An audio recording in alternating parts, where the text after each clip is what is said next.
नमस्कार। जेएमडी की खास पेशकश जनता का फैसला महा कवरेज लगातार जारी है और हम आपको न केवल 5 राज्यों के चुनाव नतीजों से अवगत करा रहे हैं बल्कि यूपी के पंचायत चुनाव की धार भी आपको बता रहे हैं। और आपको मालूम है कि बंगाल में किस तरीके से नतीजे आ रहे हैं, बहुत रोचक है। यदि मैं कहूं कि पूरे देश के राजनीतिक क्षितिज की नजरें बंगाल पर हैं तो कोई अतिशयोक्ति नहीं होगी। बंगाल जिस पर सारी ताकतें झोंक दी गई, नाना प्रकार से घेराबंदी की गई और कहीं कहीं तो ममता बनर्जी असहाय और लाचार सी दिखी। वो दृश्य भी लोगों ने देखा जब उन्हें 3 व्हीलर में चलना पड़ा, मीटिंगें करनी पड़ी। लेकिन सच बात तो ये है कि बंगाल के चुनाव बड़े चौंकाने वाले नतीजों के साथ सामने आए हैं और एक बार पूरी राजनीति को भी झकझोर रहे हैं। आप पूछेंगे कि आज आप बंगाल पे ही क्यों इतना बोल रहे हैं? इसलिए बोल रहे हैं क्योंकि बंगाल की एक एक बात जानने के लिए जनमानस आतुर है और इसी का विश्लेषण करने के लिए हमारे साथ हैं युवा चुनाव विश्लेषक हर्षित पांडे। हर्षित पांडे का मैं बहुत बहुत स्वागत करता हूं। और हर्षित पांडे को मैंने क्यों बुलाया, उसका मुख्य कारण ये है कि एक लगातार विभिन्न चुनावों को देख रहे हैं, उसका विश्लेषण कर रहे हैं और उन्होंने बड़े नज़दीक से बंगाल का भी चुनाव देखा है और जानने की कोशिश की है कि आखिर क्या ऐसी स्थितियां हैं। और हम भी अब ये जानना चाहते हैं हर्षित से कि आखिर वो कौन सी परिस्थितियां थी जिनमें एक ओर सारी ताकत और दूसरी ओर अगर देखा जाए तो ममता बनर्जी। आज इसी पर हम चर्चा भी करेंगे, जानकारी भी लेंगे और आपको भी जागरूक करेंगे अपने हर्षित पांडे से। हर्षित, आपका बहुत बहुत स्वागत है। आपने बहुत अच्छे ढंग से बंगाल का चुनाव देखा, इसके पहले और भी चुनाव देखे। मैं आपसे ये जानना चाहता हूं कि आपने इसके पहले भी बहुत से चुनाव देखे और अब आपने इस बार बंगाल का भी चुनाव देखा। हमें ज़रा ये समझाइए कि अन्य चुनावों की तुलना में बंगाल के चुनाव की क्या विशेषता रही, क्या नयापन आपको दिखा, ये थोड़ा सा समझाने का हमको प्रयास कीजिए। जी, बहुत बहुत शुक्रिया आपका। बंगाल के चुनाव की अगर हम बात करें तो मैं पिछले 7 से 8 महीने से बंगाल में था और बंगाल के लगभग हर एक ज़िले में जाके मैंने भ्रमण किया और वहाँ पे चीज़ों को समझने की कोशिश करी। तो बंगाल के चुनाव में सबसे अगर पूरे देश को एक कुछ सीखने को मिल सकता है या मतलब एक जो चीज़ें समझ में आ रही हैं उनमें सबसे बड़ी चीज़ ये थी कि जो बंगाल के ग्रास रूट लेवल पे बैठे आदमी की जो सोच थी उसमें और जैसा मीडिया दिखा रहा था उस समय, तत्कालिक मीडिया जो पूरे देश को दिखा रहा था बंगाल के बारे में, उसमें ज़मीन आसमान का अंतर था। बंगाल में ज़मीन में जब संगठन की बात करें तो तृणमूल कांग्रेस का संगठन बहुत ही अंदर तक बैठा था, मतलब बूथ लेवल पे उनके सैकड़ों कार्यकर्ता थे और जिसका अभाव भारतीय जनता पार्टी को आज के परिणामों में देखने को मिल रहा है। भारतीय जनता पार्टी आज के समय जो इतनी बड़ी हार का जो लोगों को आश्चर्य हो रहा है कि ऐसे कैसे हो सकता है, भाजपा 100 के अंदर कैसे रह सकती है, मतलब ये सब चीज़ें तो संभव है। देश का प्रधानमंत्री जब महीने में 20-20 रैली तक कर सकता है किसी एक प्रदेश के लिए, तो उसके बावजूद भी ऐसे कल्ट फिगर के रैली करने के बावजूद भी भाजपा कैसे हार सकती है? तो उसका कारण है उसके संगठन का अभाव। भाजपा का संगठन बंगाल में है ही नहीं और जो भी संगठन है वो तृणमूल कांग्रेस से आए हुए विधायकों के साथ कुछ जो नेता छोटे मोटे आए होते हैं उनका संगठन था। तो इस संगठन का अभाव मीडिया ने कभी नहीं दिखाया। लोगों को लगा कि भाजपा जीत रहा है, 200 सीटें जीत रहा है, बंगाल पूरा क्लीन स्वीप कर रहा है, तृणमूल कांग्रेस ये हो गया, 2 मई दीदी गई, बहुत तरह के नारे लग रहे थे। लेकिन हम लोगों को सितंबर, अक्टूबर, नवंबर से ही आइडिया था कि ऐसा बंगाल में नहीं होने वाला है और दीदी प्रचंड बहुमत के साथ सरकार बनाने वाली है, और वही हुआ। लेकिन अगर आप बात करें तो तृणमूल कांग्रेस का संगठन था, ये बात बिल्कुल सही है, लेकिन बीजेपी 2-3 साल पहले से वहाँ डेरा डाले हुए थे। कैलाश विजयवर्गीय जैसे मकान खरीद लिए थे और उनके दिन रात केवल यही था कि हमको बस संगठन करना। बल्कि हमारे पास जो सूचनाएं हैं तो जो इनका इंटीरियर एरिया था, कहते हैं ममता बनर्जी को भी नहीं मालूम था, वहाँ पर आरएसएस ने डेरा डाल दिया था और वहाँ उन्होंने काम कर लिया। क्या ये प्रयास सफल नहीं हो पाए? उसका क्या कारण आप मानते हैं?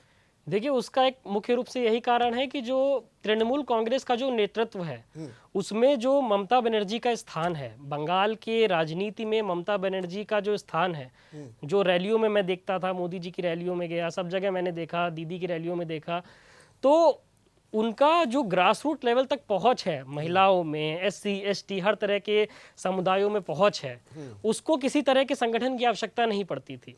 दीदी काफ़ी सालों से, 20-25 सालों से बहुत सक्रियता से जो है बंगाल के हर एक बूथ तक, हर एक मतलब वार्ड तक, हर एक ग्राम पंचायत तक अपने या फिर अपने संगठन के थ्रू पहुंचती रही हैं। तो 2019 के बाद से जो तृणमूल कांग्रेस का मुख्य उद्देश्य था वो ये था कि दीदी को घर घर तक पहुंचाना, जो दीदी की जो स्कीम्स हैं उनको घर घर तक पहुंचाना।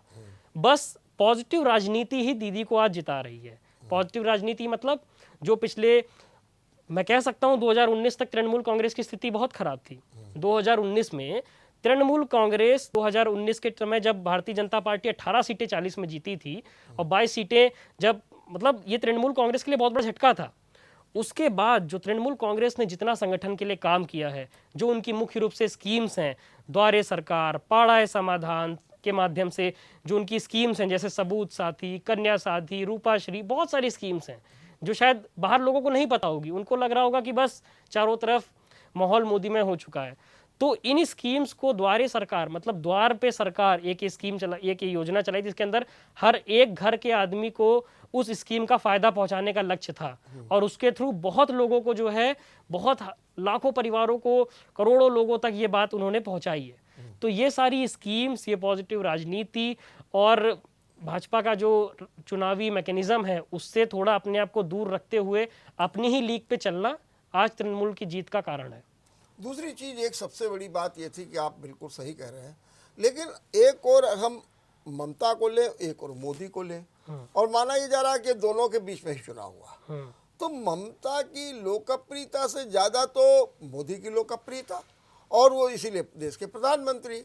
ऐसी स्थिति में भी मोदी का सफल न होना और ममता का सफल होना, और जबकि लोकप्रियता के मामले में ग्राफ में बहुत बड़ा अंतर है, इसका क्या कारण मानते हैं आप? देखिए, सबसे सीधा सीधा इसका जो मुख्य कारण है वो है 2 कारण। पहला कारण ये है कि भाजपा का जो लोकल नेतृत्व मैं कहूँ या फिर राज्य स्तर का जो नेतृत्व है उसमें कोई भी ऐसा इतना बड़ा नेता नहीं था जो दीदी को चुनौती दे सके। और राज्य स्तर पे सबको पता था प्रधानमंत्री मोदी के नाम पे वोट तो पड़ जाएगा, लेकिन मोदी जी प्रधानमंत्री मतलब छोड़ के मुख्यमंत्री नहीं बनने वाले।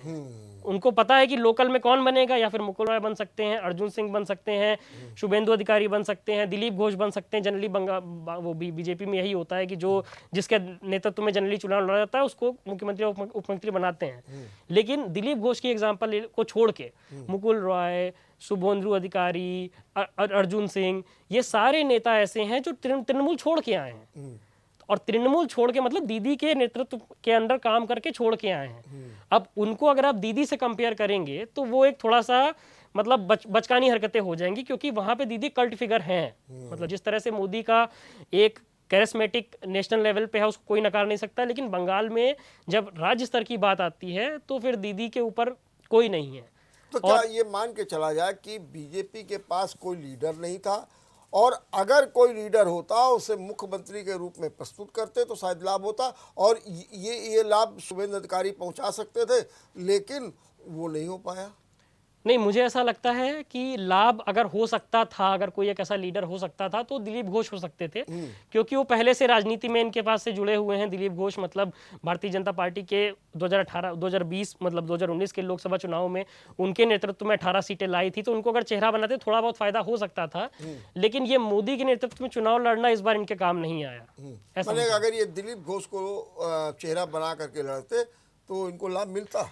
लाभ मिलता मतलब 15-20 सीटों में लाभ मिलता। ऐसा ना होता कि दिलीप घोष जो है मुख्यमंत्री तो क्या के लिए दिलीप घोष जो है पूरे पश्चिम बंगाल के नेता नहीं, क्या एक सेगमेंट या एक बेल्ट के नेता है क्या? जी, मैं मतलब जितना बंगाल में घूमा हूँ तो मुख्य रूप से दिलीप घोष मतलब जो हिंदी भाषी जो हमारा एरिया रहता है उसमें हम लोग जो देख रहे थे अब तक का जो मेरा एनालिसिस रहता था फील्ड में एज अ रिसर्चर जो मैं घूमता था, तो मतुआ समुदाय में, और ऐसा मतलब एक मीडिया ने भी चलाया था, मतुआ समुदाय में बीजेपी का अच्छा होल्ड है, SC category ST category BJP को पूरी तरह वोट देगा, या फिर जो हिंदी भाषी हैं वो दीदी की तरफ मतलब बीजेपी की तरफ आएंगे, वो दीदी की तरफ नहीं आ सकते हैं। लेकिन ऐसा एरिया स्पेसिफिक तो मैं आपको उतना नहीं बता सकता, लेकिन हाँ नॉर्थ बंगाल में जो दार्जिलिंग, कालिम्पोंग, जलपाईगुड़ी और ये बहुत सारे जो वहाँ के डिस्ट्रिक्ट्स हैं वहाँ पे इनका होल्ड अच्छा था, लेकिन उसको भी उतनी तरह भुना नहीं पाए। लेकिन अगर बाकी जनपदों की बात करें, जैसे मतलब ये तो स्वाभाविक सी चीज़ें थी। अगर आप देखें तो भाजपा के जो लोग वादे कर रहे थे 200 सीटें जीतेंगे, सब कुछ होगा, लेकिन बंगाल का कोई भी ऐसा जिला नहीं है जहाँ पे भाजपा क्लीन स्वीप कर रही थी किसी भी समय, चाहे वो साउथ 24 परगना हो, नॉर्थ 24 परगना हो, मालदा, मुर्शिदाबाद, बांकुड़ा, पुरुलिया, दुनिया भर के जितने भी डिस्ट्रिक्ट्स हैं, मतलब कहीं पे भी भाजपा जो है मतलब अपने लेवल पे नहीं आ रही थी।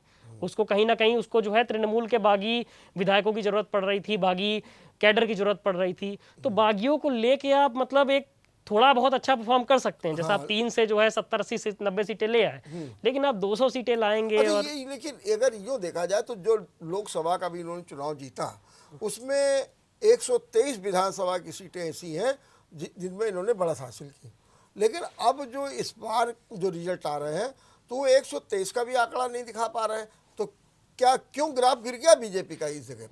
ग्राफ इसीलिए गिरा क्योंकि इस बार का जो तृणमूल कांग्रेस का जो मतलब चुनावी जो मुद्दा था, जो उनका स्लोगन था, बांग्लार निजेर मेके चाय, Bengal wants its own daughter, Bengal को अपनी बेटी चाहिए। तो आखिरी के 3 महीनों में जो ये बंगाल को अपनी बेटी चाहिए की जो ब्रांडिंग तृणमूल कांग्रेस द्वारा की गई, मतलब इस तरह से न्यूज़पेपर इंसर्टिंग, ब्रांडिंग और कोलेट्रल बटवा के मतलब लोगों के दिमाग में पेनिट्रेट कर दिया कि बंगाल को उसकी बेटी ही चाहिए, और बेटी वाला फिगर है, बंगाल का घरेलू बाहरी वाला फिगर है। इन सब चीज़ों के आधार पे दीदी को लोगों के दिमाग में एक मानसिकता में आ गया कि नहीं, दीदी को ही वोट देना है, क्योंकि वही एक ऐसी हैं जो जीत रही हैं, है ना। और बाकी भाजपा की तरफ से जो ध्रुवीकरण के इश्यूज आ रहे थे उसको जनता ने पूरी तरह मतलब नकार दिया। लेकिन बीजेपी ने एक कार्ड ये भी खेला जय श्री राम का। हालांकि ममता बनर्जी ने भी उसमें चंडी पाठ किया, ये सब कुछ किया, और एक उन पर यह भी आरोप लगा कि मुसलमानों के लिए जो जुलूस निकल रहा उसकी तो परमिशन दे रही और दुर्गा पूजा के लिए नहीं दे रहे। तो ये जो एक सेंटिमेंट्स पैदा किए गए, क्या कारण है कि उसका भी बीजेपी लाभ नहीं उठा पाई? ये सारे सेंटिमेंट्स मीडिया में वो मतलब पैदा किए गए। ग्राम वास्तविकता में इसमें जमीन आसमान का अंतर है। मैं बता रहा हूँ जो पिछले 8 महीने का मेरा एक्सपीरियंस है। ममता बनर्जी ने हर एक मतलब अभी अब की बार दुर्गा पूजा कोलकाता में जो मैंने मनाई, देखा हर एक पंडाल के लिए उन्होंने बजट का एलोकेशन किया। हिंदू मुस्लिम करने की कोशिश की गई, ऐसा परसेप्शन क्रिएट किया गया कि जो है दीदी जो है मुसलमानों को ही करती हैं, ऐसा करती वैसा करती, बेगम ममता का उन्होंने जो उनको नारा दिया। लेकिन इन सब चीज़ों का बंगाल की जनता पे कोई असर नहीं पड़ा। और ये दूसरा चुनाव है, मैं कहता हूँ बंगाल में के बाद मतलब भाजपा को इससे सीख लेनी चाहिए कि जिस तरह दिल्ली में इन्होंने चुनाव में यही चीज़ें करी थी कि जो है मतलब शाहीन बाग का इशू उठाया कि ये ध्रुवीकरण हो जाएगा, ये हो जाएगा, वो हो जाएगा, आप इधर वोट मारिए तो उसका मतलब सिंबल शाहीन बाग तक उसकी चोट पहुंचे। यहाँ पे भी ध्रुवीकरण कर रहे हैं। दिल्ली में क्या हुआ, 70 में 62 सीटें आम आदमी पार्टी जीते क्योंकि काम पे वोट पड़ा, और 8 सीटें भाजपा को मिली। और तब जब अमित शाह, मोदी ऐसे मतलब बड़े बड़े कद्दावर नेता। लेकिन क्या जो बंगाल के लोग हैं उनमें क्या धार्मिक उतनी श्रद्धा नहीं है, आस्था नहीं है, या उन्होंने जैसे ये अपने यूपी वगैरह में तो जय श्री राम का नारा लगा दो, फिर क्या सब ले लो, मंदिर की बात कर लो, सब फायदा उठा लो, और वहाँ पर ये इशूज बहुत तेजी के साथ उठाए गए। तो मेरा कहना था कि आखिर भी बंगाल के लोगों का कल्चर कैसा है जो इसे एक्सेप्ट नहीं करता है क्या? देखिए सीधी सीधी इसमें मैं एक छोटा सा एक उदाहरण देना चाहूंगा जी। एक बच्चा है 25-30 साल का, मतलब एक लड़का है, ठीक है। उस 25-30 साल के लड़के को अगर आप बंगाल के पिछले 25-30 साल के हिसाब से आप सोचें, ठीक है, तो उस 25-30 साल के बंगाल में पहले जो है कम्युनिस्टों का शासन रहा है। कम्युनिस्टों के शासन में वहां पर जब कम्युनिस्ट थे तो वहां पे उनकी मानसिकता आप जानते हैं, उनका जो आइडियोलॉजी है उसमें कितना अंतर है। तो जो अपने मतलब जो भी वोटर है वहां का, जो वोटर दे रहा है, जो 30 के ऊपर साल का है, 35 के ऊपर साल का है, उसके पिछले 15-20 साल में, दीदी के 10 साल के पहले वाले 10 सालों में, 15 सालों में कम्युनिस्टों का जो माइंडसेट है, उनका जो एजेंडा है, वो उनके दिमाग में भरा पड़ा है। उसके बाद दीदी आई, दीदी ने जो है अपने लेवल पे जो है अपना प्रचार किया, काम का किया, कम्युनिस्टों को हटाया। और अब उस 15 साल की मानसिकता लेके जो आदमी वोट डालने जा रहा है, कम्युनिस्ट मानसिकता लेके जा रहा है, और दीदी की 10 साल की मतलब काम का जो भी तरह का दीदी के जो भी एजेंडे उनको लेके अगर वोट करने जा रहा है, उसको अगर आप हिंदू मुस्लिम अगर तुरंत मतलब ध्रुवीकरण वाली बातें अगर उसके दिमाग में एकदम से आप डालेंगे, उनको बताएंगे राम जय श्री राम जय श्री राम, तो तात्कालिक परिणाम आपको नहीं मिलने वाला है। उसको उभरने में, संभलने में लगेगा समय। वही मुख्य कारण है कि भारतीय जनता पार्टी इस बार हो सकता है आगे अगले 5 साल में, 2024 में, या फिर 2000 अगले जो हमारा अगला जो इनका लोकसभा इलेक्शन, वो राज्यसभा, वो सॉरी विधानसभा के जो इलेक्शंस होंगे, उसमें ये अच्छा परफॉर्म कर सकती हैं।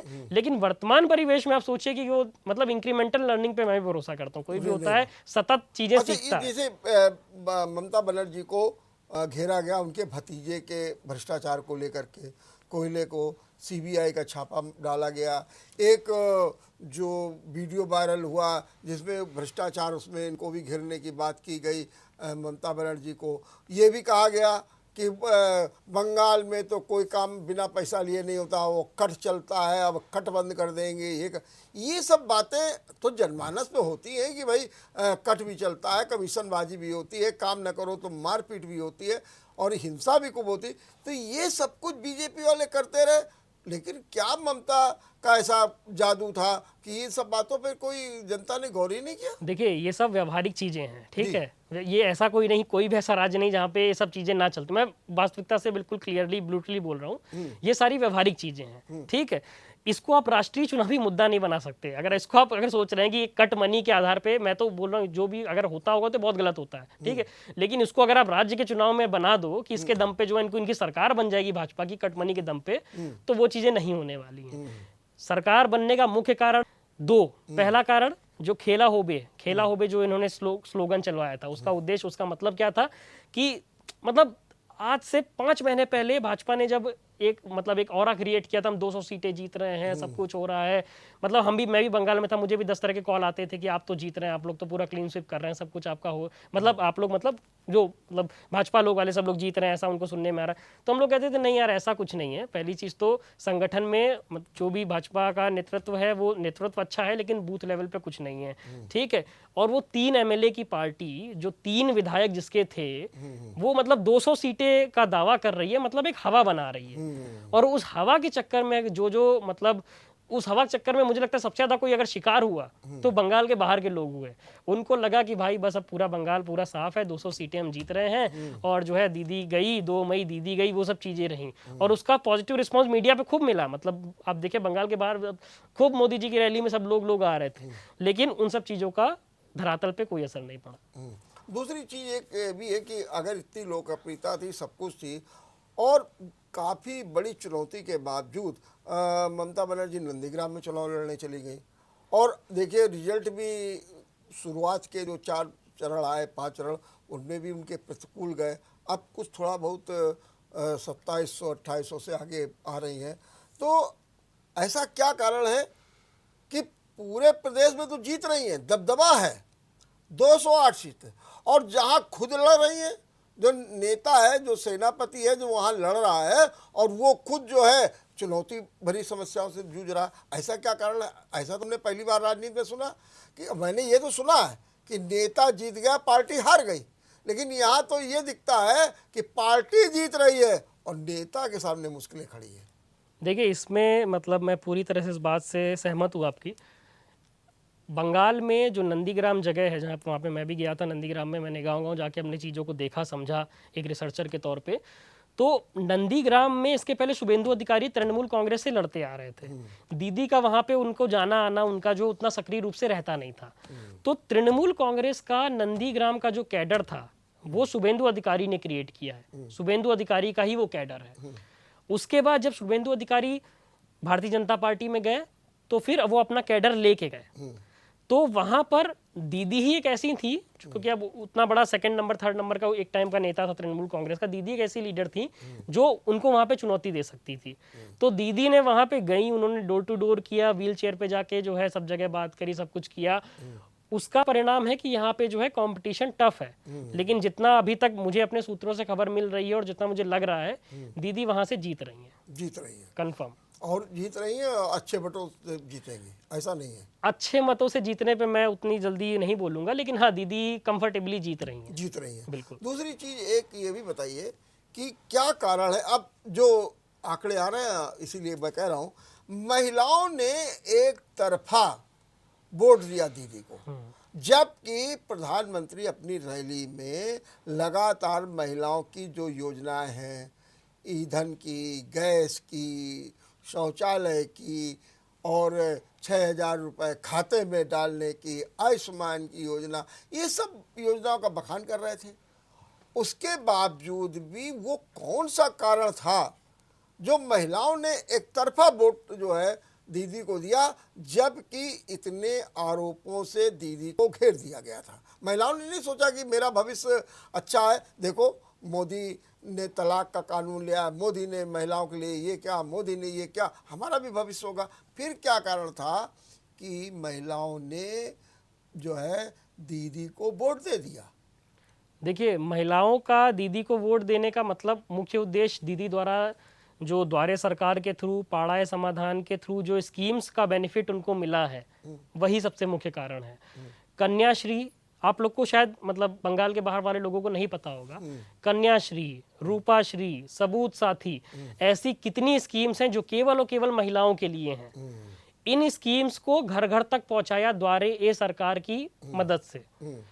जब ये स्कीम्स घर घर तक पहुंची तो आप ये बोलेंगे 19 में तो सब कुछ भाजपा की तरफ जा रहा था, 40% वोट मिला था, एकदम से कैसे हो गया? ये सब चीजें 19 के बाद हुई हैं। जिस तरह से अपने विचारों को, अपनी स्कीम्स को, अपनी मतलब चीज़ों की महत्वता को उन्होंने घर घर तक पहुंचाया है, वही कारण है कि महिलाओं ने एकजुट होकर तृणमूल कांग्रेस को वोट दिया है, अपने कैंडिडेट को वोट दिया है, दीदी को वोट दिया है। अच्छा, जो मोदी की बातों का या उनकी रैलियों में वो जो बोलते थे, वो क्या महिलाओं पर असर नहीं पड़ता था, या कहीं ना कहीं कुछ ऐसा भी लगता है कि महिलाओं को कुछ बातें हिट कर जाती थी? ऐसा भी कुछ था? जी हाँ, एक मतलब मेरे इंस्टेंस में जैसा मैं देख रहा था, मतलब जो मैं मोदी जी की रैलियों में जब मैं जाता था देखता था, बहुत हजारों लोग आते थे, क्योंकि देश के प्रधानमंत्री हैं, भारतीय जनता पार्टी 40% वोट उस बंगाल में ला रही है, तो स्वाभाविक था, हजारों लोग का आना वहाँ पे स्वाभाविक था। लेकिन वहां पे जो दीदी को वो टारगेट करते थे, जिस तरह से वो उनकी मतलब उन पे तंज कसते थे, दीदी ओ दीदी कहते थे, दीदी ओ दीदी से मतलब जैसे नहीं अपने अंदाज में मोदी जी बोलते थे, तो वो लोगों को काइंड ऑफ कैट कॉल लगता था। Cat call in a sense कि जैसे नहीं मोहल्लों में होता है कि एक टपरी के पास जैसे कोई बैठा होता है तो जैसे नहीं ओ दीदी कहाँ जा रही हो, ऐसा मतलब। तो लोगों को तृणमूल कांग्रेस ने उसको अच्छे से प्रचार किया कि देखिए कैसे बात कर रहे हैं। लोगों के अंदर मतलब प्रधानमंत्री जी के लिए रिस्पेक्ट है, इसमें कोई दो राय नहीं है, ठीक है। लेकिन ममता बनर्जी भी वहां पे बहुत सालों से एक्टिव हैं, उनकी अपनी राजनीति चल रही है, उनकी अपनी रिस्पेक्ट है, उनका अपना कैरिस्मेटिक अथॉरिटी है उस पूरे एरिया में। अगर आप वोट मांग रहे हो अपने नाम पे मांगो, ठीक है, लेकिन अगर आप किसी पे भी ऐसी टिप्पणी कर रहे हो, जिस टिप्पणी को तृणमूल कांग्रेस ने बहुत अच्छे से पॉलिटिसाइज किया कि दीदी ओ दीदी बुला रहे हैं, ऐसे कोई बुलाता है, मोहल्ले के जैसे जो लोफर टाइप के लोग होते हैं, वैसे मतलब तृणमूल ने वैसा उसको पब्लिसाइज किया, वही मुख्य कारण बना जो है मोदी का जो दीदी के खिलाफ जो कैंपेन मतलब कर रहे थे उसको उतना सफल नहीं हो पाए। और बंगाल निजर मेके चाहे, Bengal wants its own daughter, जो जिसको तृणमूल कांग्रेस ने करोड़ों मतलब मेरे हिसाब से 2 से 3 करोड़ पोस्टर्स लगाए गए पूरे बंगाल में, बहुत अच्छे से उसको जो है मतलब सर्कुलेट किया गया। तो क्या जो एक सवाल उठाया गया था कि बंगाल की अस्मिता का सवाल है। हाँ। तो ये जो अस्मिता का सवाल का जो मुद्दा था, ये भी कुछ काम किया, या महिलाओं ने सोचा कि अरे ममता दीदी है, ये तो महिला है, आइए हम लोग महिला को ही वोट दें, ये बात आई? या जो स्थानीय, देखिए वहाँ पर दो प्रकार के लोग हैं।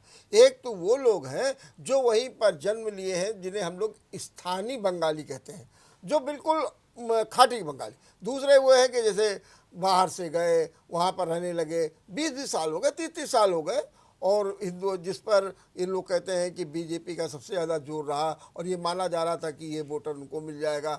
ये स्थितियाँ रहीं, या फिर अस्तित्व की बात हुई, या स्थानीय बंगला के लोगों ने सोचा कि नहीं भाई, सरकार तो हमारी और अपने आदमी की बननी चाहिए, तो वो मुद्दा चला?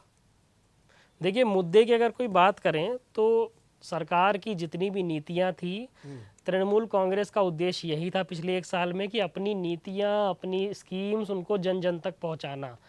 अगर पहुंच नहीं पाया तो एटलीस्ट अवगत कराना कि आपकी, देखिए आपके लिए ये चीज़ हम कर रहे हैं और आपको हम ये आगे करना चाहते हैं।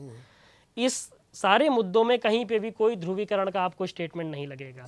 कहीं पे भी मतलब उतना स्टेटमेंट, जैसे हिंदू मुस्लिम वाली बात करी, बहुत ज़्यादा इश्यूज आए कि उनको तंज कसे गए, लेकिन बंगाल के लिए वो मुद्दा, बंगाल की जनता बहुत समझदार है। बंगाल की जनता जो मैं देख रहा हूँ, बिल्कुल मतलब एक किताब में पढ़ता था बचपन में, विजडम ऑफ क्राउड, मतलब उसमें रहता है कि क्राउड की जो विजडम होती है, मतलब जो एक भीड़ जो चुनती है किसी एक आदमी को, वो 10 में से 9 टाइम सही रहती है।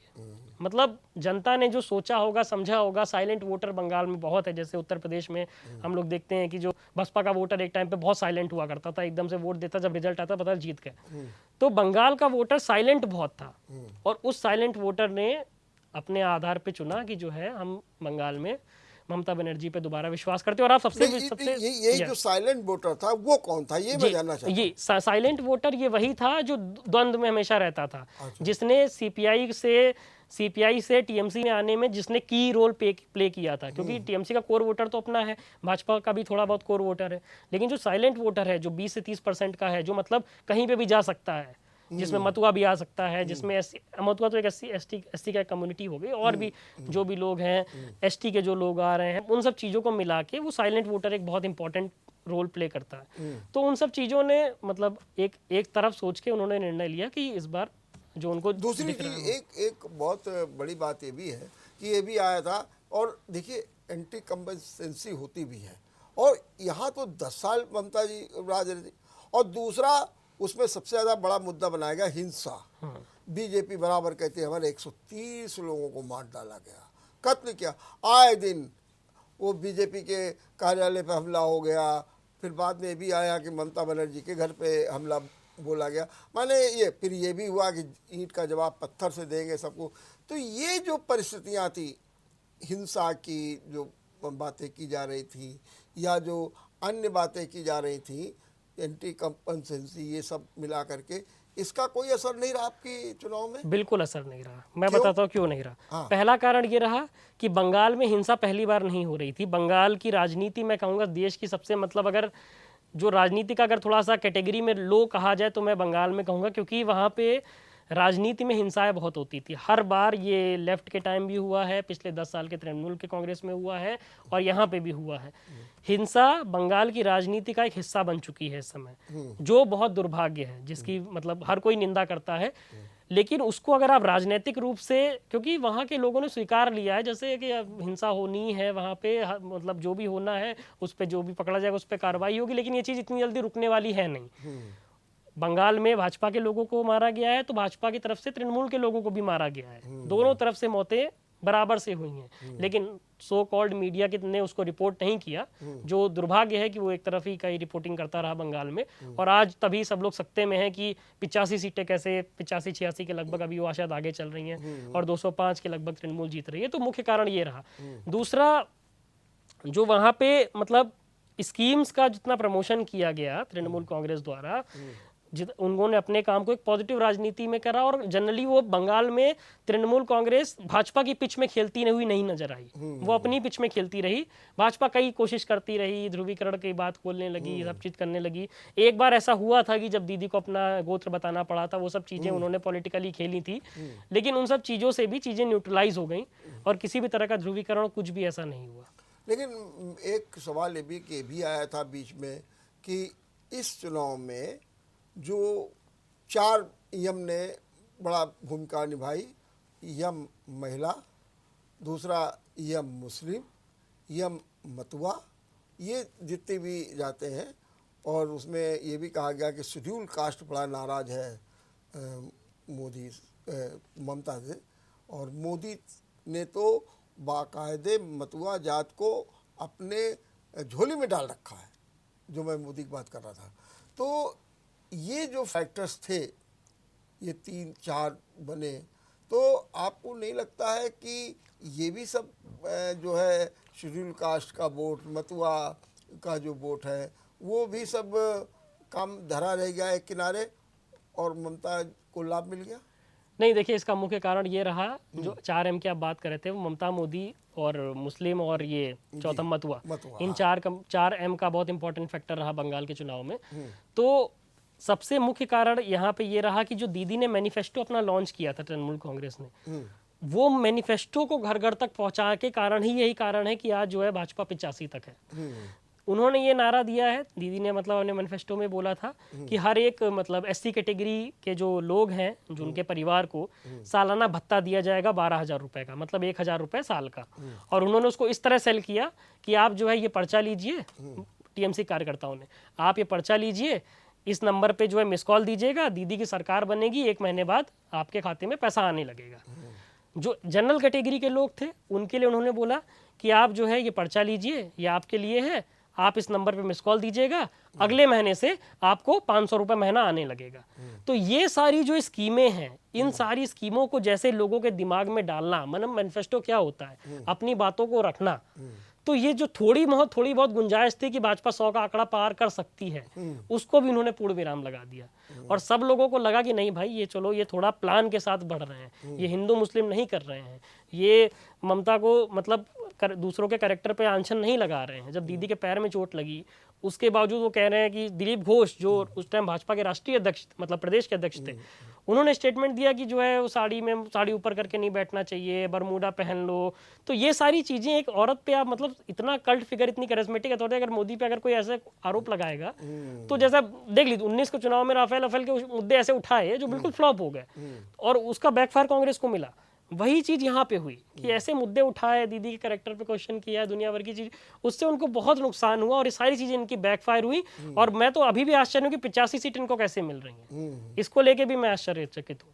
मतलब आपके हिसाब से कितनी मिलनी चाहिए थी? नहीं, देखिए, जिस तरह से 5वें फेज के बाद 6ठा, 7वां, 8वें फेज में एक तरफा वोट तृणमूल कांग्रेस की तरफ पड़ा है, और जिस तरह से दीदी को के ऊपर कैरेक्टर पे क्वेश्चन करा जा रहा था, सब कुछ किया जा रहा था, हम लोग बिल्कुल मतलब कॉन्फिडेंट, मतलब जो एक पत्रकार के रूप में, रिसर्चर के रूप में आदमी सोचता है कि नहीं, यहाँ पे किसी भी तरह से भाजपा का कोई अस्तित्व नहीं है, क्योंकि वहां ना उनके पास कैडर है, केवल लीडर हैं, वो भी पैराशूट लीडर हैं, आते हैं, घर लेंगे। अब देखिए, आज चुनाव खत्म हुआ, कल सब अपने घर वापस चले जाएंगे, फिर वहां से जो है ये मतलब एक तरह से जो है गंदी बातें फैलाएंगे, प्रोपेगेंडा व्हाट्सएप पे फेंकेंगे, व्हाट्सएप लोगों से वही लोग फॉरवर्ड आते रहेंगे, लेकिन उसका कोई चीज नहीं है। और जो 5वें फेज के बाद ये चुनाव हारे हैं, मतलब जो ये मुख्य रूप से हार रहे हैं, एक बहुत मतलब आप अगर पिछले 200-300 साल का इतिहास देखें पूरे विश्व का, तो कोई भी ऐसी महामारी नहीं है जिस देश में वो महामारी आई हो और उस देश की सरकार उस महामारी से बच के निकल पाई हो।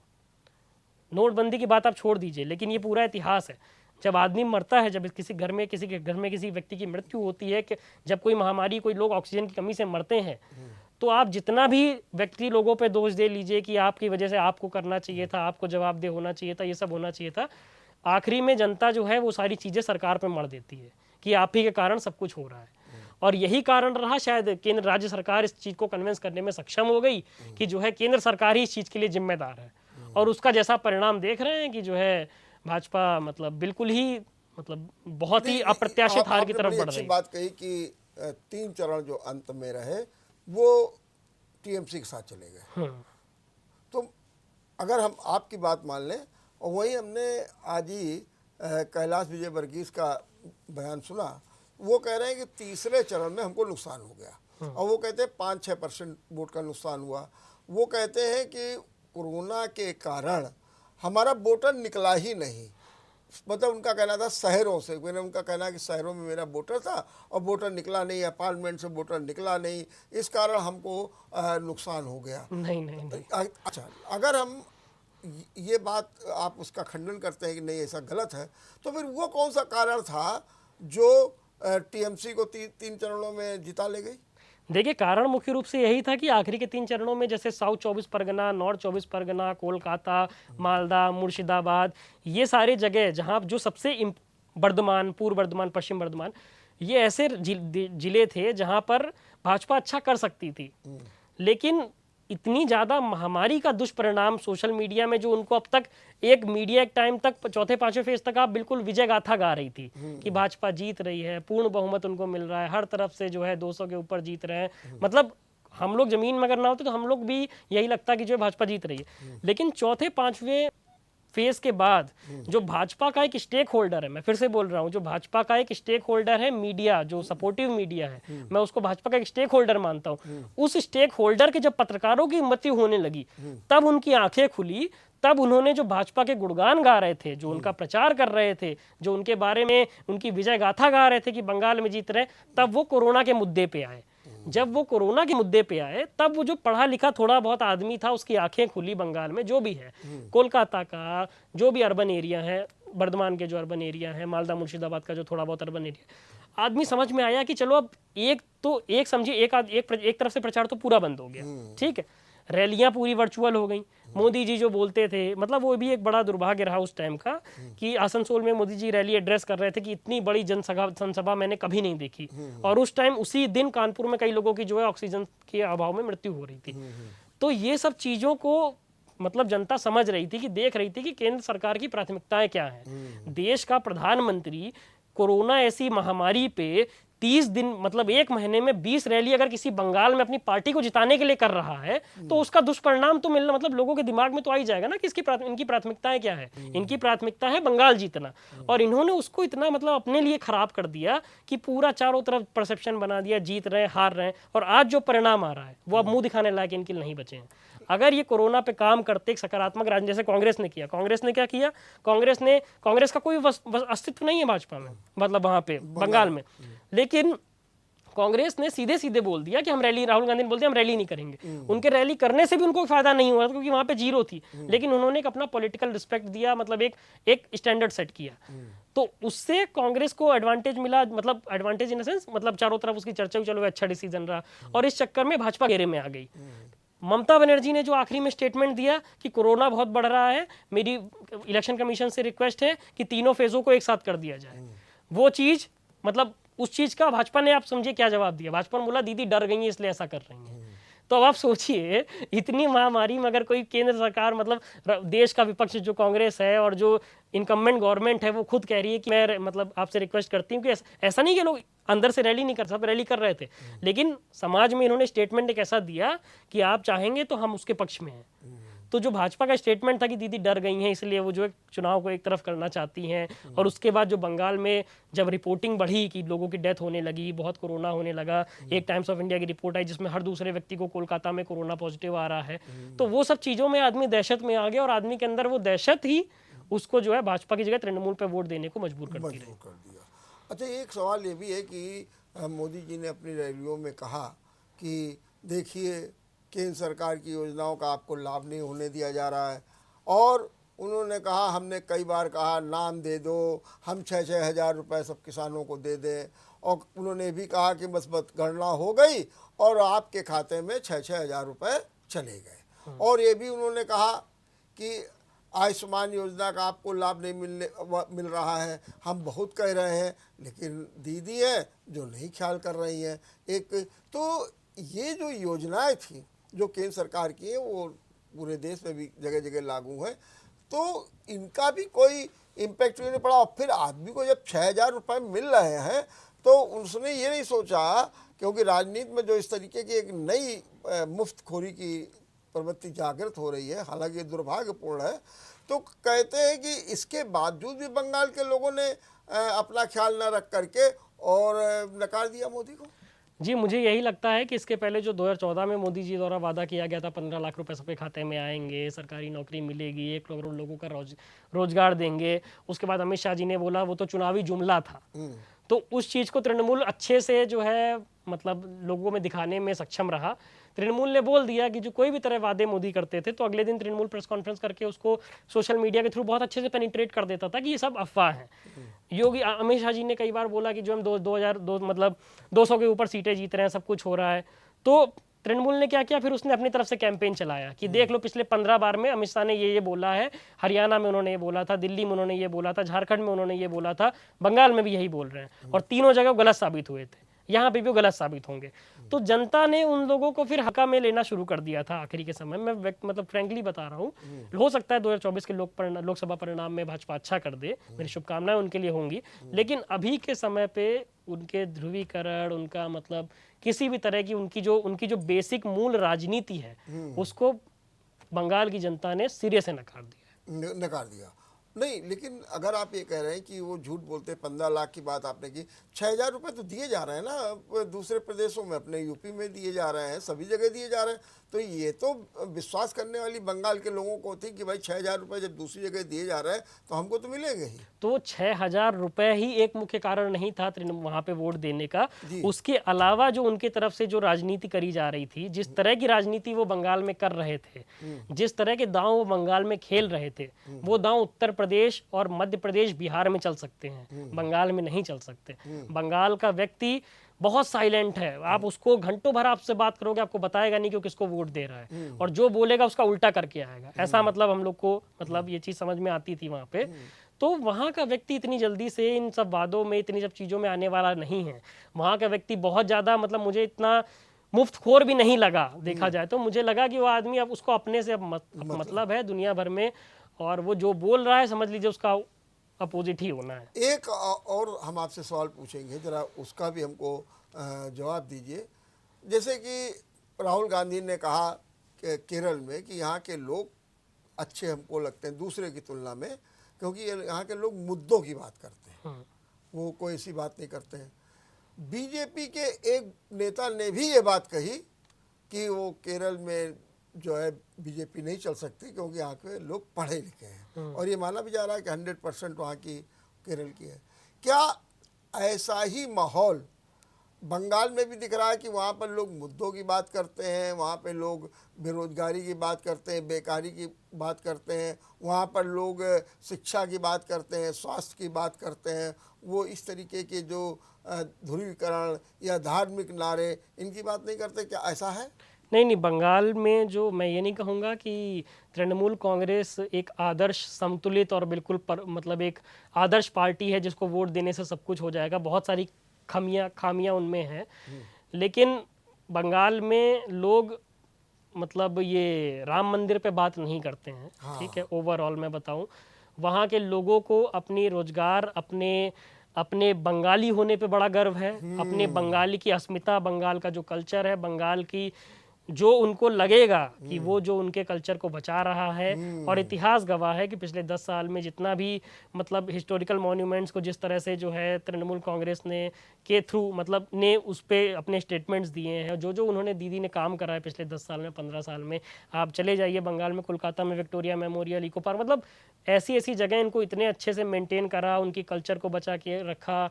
विवेकानंद और रविन्द्रनाथ टैगोर जैसी लोगों को जो है अपनी संस्कृति का मतलब एक गौरवान्वित लोगों को करने वाला ऐसा अवसर, जो मतलब एक परसेप्शन क्रिएट किया कि आप गर्व से कहो आप इस जगह से आते हो जहाँ से मतलब रविन्द्रनाथ टैगोर आते हैं, विवेकानंद जी आते थे। तो उन सब चीज़ों को तृणमूल अपने पक्ष में भुनाने में कामयाब रही। भाजपा मैं कहूँगा, अभी भी कहूँगा, बहुत ही इमेच्योर तरीके से भाजपा ने चुनाव लड़ा। उनके पास सारे संसाधन होने के बावजूद, पूरी मीडिया, केंद्र में सरकार, देश का प्रधानमंत्री, गृह मंत्री, राष्ट्रीय अध्यक्ष, सारे सब कुछ होने के बावजूद, अगर एक मतलब इतना आप सोचिए कि एक दिन में 15-15 कैबिनेट मिनिस्टर, सेंट्रल के मुख्यमंत्री, गृह मंत्री, 2-3 मुख्यमंत्री, सब लोग आके बंगाल में डेरा डाले हैं। और किसके खिलाफ पड़े हैं? दीदी को हराना है, दीदी को हराना, जैसे दिल्ली में केजरीवाल को हराने में लगे थे। तो यही कारण है कि आज जो है तृणमूल कांग्रेस एक तरफा जीत पे आई है। जीत करके जो शायद 14 में मोदी के अगेंस्ट में हो रहा था, वो शायद यहाँ पे दीदी के साथ हो रहा था। और यही कारण है कि जो है मैं इसको 2017 के यूपी से कंपेयर नहीं करने के बजाय मैं 2014 और 19 के लोकसभा से कंपेयर करना चाहूँगा कि दोनों तरफ जो है विपक्ष को थोड़ा बहुत हल्का, मतलब गंभीर आका जा रहा था, लेकिन विपक्ष नगण्य था। अच्छा, कुछ लगता है कि ये जो बंगाल का चुनाव परिणाम आया है वो कुछ देश की राजनीति पर इफेक्ट डालेगा, यूपी की राजनीति पर इफेक्ट डाल सकता है, क्योंकि 2022 में चुनाव यहाँ भी होने वाले हैं, ऐसा कुछ लगता है? नहीं, मुझे ऐसा बिल्कुल नहीं लगता है। मुझे लगता है कि जो है बंगाल की राजनीति बिल्कुल अलग है, और बंगाल की राजनीति में दीदी को वोट दीदी की पर्सनालिटी, दीदी के बंगाली होने पे मिला है। उसका केंद्र या फिर किसी भी राज्य के चुनाव में कोई असर नहीं पड़ेगा। नहीं पड़ेगा जी, बिल्कुल। आपने अच्छा, आपने बहुत डिटेल से बहुत कुछ बातें कही। कुछ छूट गया है क्या जो बताना चाहते हो आप बंगाल के चुनाव को लेकर के? नहीं, मतलब ऐसा ही है, जितना अनुभव था आपके साथ साझा किया। चलिए, बहुत बहुत धन्यवाद हर्षित जी, बहुत बहुत धन्यवाद। आपने बहुत अच्छे ढंग से पूरी डिटेल और सही बताया कि किस तरीके से बंगाल के लोगों में अपनी संस्कृति, अपना अस्तित्व, अपना स्वभाव, सब कुछ को लेकर के एक जुझारूपन है, और वही बात जो है ममता के पक्ष में गई और ममता ने शानदार चुनाव जीता। देखते रहिए जेएमडी न्यूज़। नमस्कार।